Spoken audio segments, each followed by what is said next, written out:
आज हम भूत प्रेतों की कहानियों को सिर्फ सुनेंगे नहीं, बल्कि एक अलग नजरिए से देखेंगे।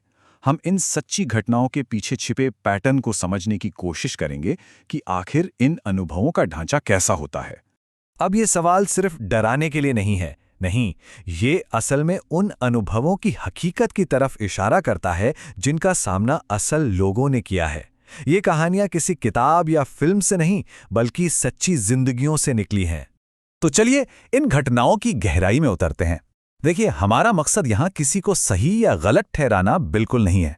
हम तो बस इन 3 अलग अलग अनुभवों की बनावट को, उनके स्ट्रक्चर को समझना चाहते हैं और देखना चाहते हैं कि इनमें कौन सी बातें एक जैसी हैं। लगभग हर ऐसी कहानी की शुरुआत एक ही तरह से होती है। एक बिल्कुल नॉर्मल सा दिन, एक मामूली सा प्लान। लेकिन फिर कुछ ऐसा होता है जो सब कुछ बदल कर रख देता है। जैसे इस तरह से सोचिए, कुछ दोस्त हैं, बस मजे मजे में रात के 2 बजे गंगा किनारे जाने का प्लान बनाते हैं। सुनने में तो ये एक आम सा एडवेंचर लगता है ना? पर बस यहीं से कहानी एक अनजाना और डरावना मोड़ लेना शुरू कर देती है। और यहाँ जो बात वाकई दिलचस्प है, वो है इन घटनाओं का सिलसिला। ये बस 1-2 इत्तेफाक नहीं लगते। पहले तो टायर अपने आप लहराता है, फिर बाइक का वो अजीब बर्ताव कि वो सिर्फ नदी की तरफ जाने पर ही बंद हो जाती है, और फिर एक दोस्त को वो काला साया दिखता है। मतलब ऐसा लगता है मानो कोई अनदेखी ताकत उन्हें बार बार आगे जाने से रोक रही हो, एक तरह से वार्निंग दे रही हो। और ये सिर्फ कोई वहम नहीं था, ये उस इंसान का सीधा अनुभव था जो वो बाइक चला रहा था। उसे साफ साफ महसूस हो रहा था कि कोई बाहरी शक्ति है जो उन्हें आगे नहीं बढ़ने देना चाहती। और यही सवाल इन अनुभवों को इतना कंफ्यूजिंग बना देता है। क्या ये सब सिर्फ खराब किस्मत थी, कोई मैकेनिकल प्रॉब्लम, या फिर इसके पीछे वाकई कोई और मतलब था? कहानी का ये पहला हिस्सा हमें इसी सवाल के साथ छोड़ देता है। तो इन चेतावनियों के सिलसिले के बाद आता है सीधा टकराव का पल, वो लम्हा जब सारे शक खत्म हो जाते हैं और डर हकीकत बनकर सामने आ जाता है। चलिए अब चलते हैं अपनी दूसरी कहानी पर। जरा सोचिए, एक बंद घर, दोपहर का वक्त, मतलब पूरी तरह से एक सेफ माहौल। पर शायद सबसे ज्यादा डर तभी लगता है जब कोई अनचाही चीज हमारी सबसे महफूज जगह में घुस आती है। देखिए कि हमारा दिमाग कैसे हर अजीब चीज के लिए कोई लॉजिकल वजह खोजने की कोशिश करता है। पहले तो उन्हें लगा कि बेटी होगी, फिर भी वो बिल्ली जैसा माथा और वो बच्चे जैसा वजन। लेकिन असली खौफ का पल वो तब आता है जब बाहर से स्कूल बस की आवाज आती है, और बस उसी एक पल में सारे लॉजिक, सारे तर्क धरे के धरे रह जाते हैं, और जो बचता है वो है सिर्फ और सिर्फ डर, क्योंकि कमरा खाली था। हमारी तीसरी कहानी अकेलेपन और सन्नाटे से पैदा होने वाले डर को सामने लाती है।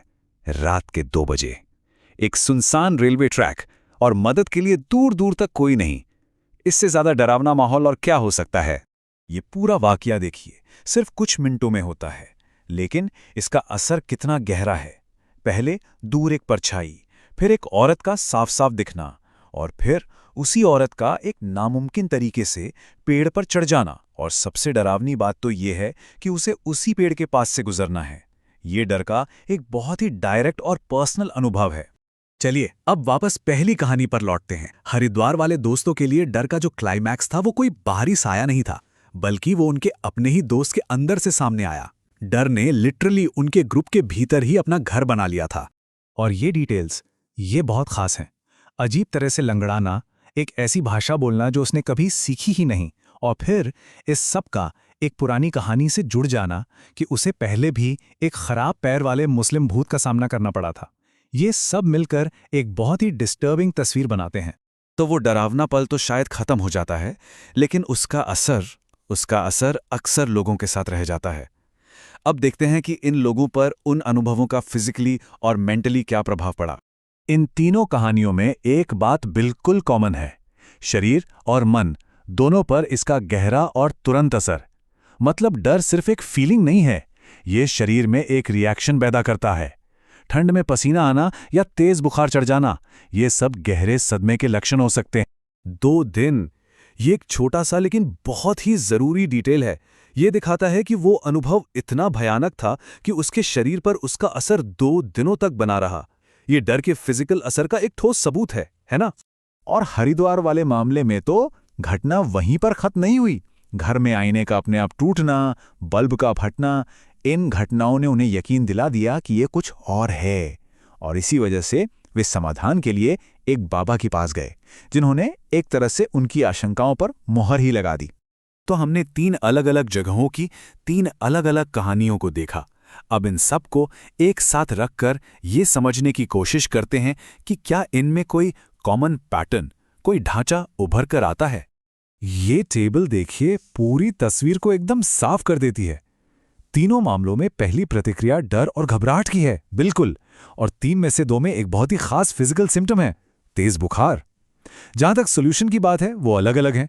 कुछ लोग स्पिरिचुअल मदद लेते हैं, तो कुछ बस उस अनुभव से आगे बढ़ने की कोशिश करते हैं। तो सबसे जरूरी बात यह है, इन सभी कहानियों में एक साफ 3 हिस्सों वाला ढांचा दिखाई देता है। शुरुआत होती है कुछ अजीब चेतावनियों से, फिर आता है एक भयानक टकराव, और आखिर में ये अपने पीछे एक गहरा फिजिकल या मेंटल असर छोड़ जाता है। ये तो किसी क्लासिक कहानी के स्ट्रक्चर जैसा ही है, नहीं? और हम इसी सवाल के साथ इस विश्लेषण को खत्म करते हैं।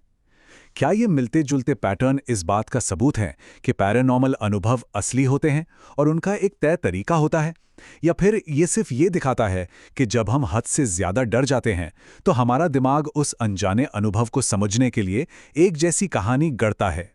जवाब चाहे जो भी हो, एक बात तो साफ है, ऐसे अनुभव उन पर एक गहरी छाप छोड़ जाते हैं जो इनसे गुजरते हैं।